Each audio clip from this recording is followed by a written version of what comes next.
QuickBooks works with things it considers lists, such as the customer list, the vendor list, items and services list. When it comes to these lists, sometimes there's things in there you don't want anymore. You can choose to mark them inactive and bring them back again or delete them altogether. Some things QuickBooks won't let you delete. If it pertains to an existing transaction, you'd have to mark it as inactive.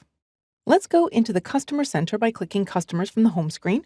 If there's a particular customer you want to mark inactive, right-click on that customer and choose Make Customer Job Inactive. Maybe I'm cleaning up my customer list and I don't want to see them anymore.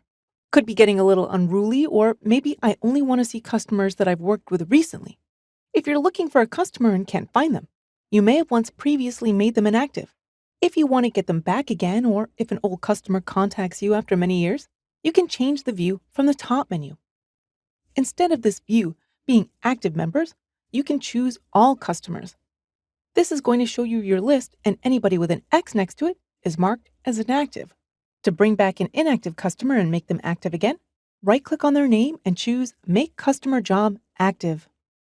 From here, I can either leave the view as is, showing me all of my inactive customers, or I can bring back this filter to only show active customers.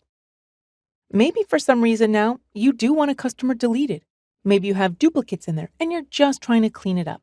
That's fine. You can right-click on a name and this time choose Delete Customer Job. Click OK if you're really sure. The customer is deleted and now you can't get it back. I'm going to close out of this. The vendor list works the exact same way, but for now, let's go into the Items and Services list. Here's the list of all my products. Over time, you'll probably stop selling certain products and you'll be adding more.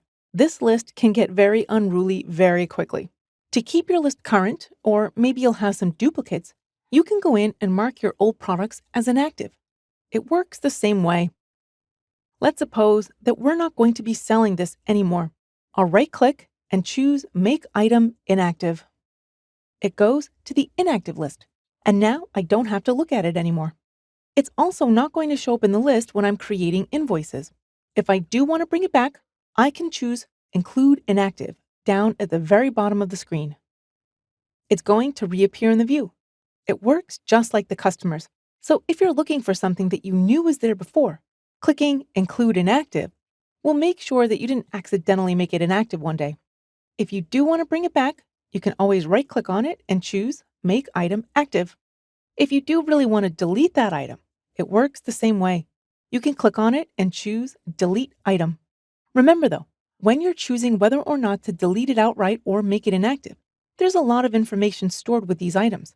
If you ever plan on bringing that item back, you'll have to retype everything.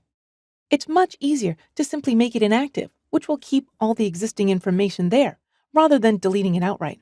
Let's close out of this, and I'll show you one more thing. Let's click on Create Invoices. I'm going to hit the back arrow to get back into the last invoice that I created. Yours may have a big past due label on it. If so, don't worry about that. I already showed you how to void an invoice, but sometimes you do really want to delete it. To delete an invoice, click Edit from the top of the screen and choose Delete Invoice. Again, I'm prompted, do I really want to delete this transaction? I'll click OK. Now it's deleted, and that invoice number can be used again. The invoice record is also gone from the customer's transaction list. So when choosing whether or not to delete or void something, think very carefully about whether or not you know you're ever going to want to bring it back again.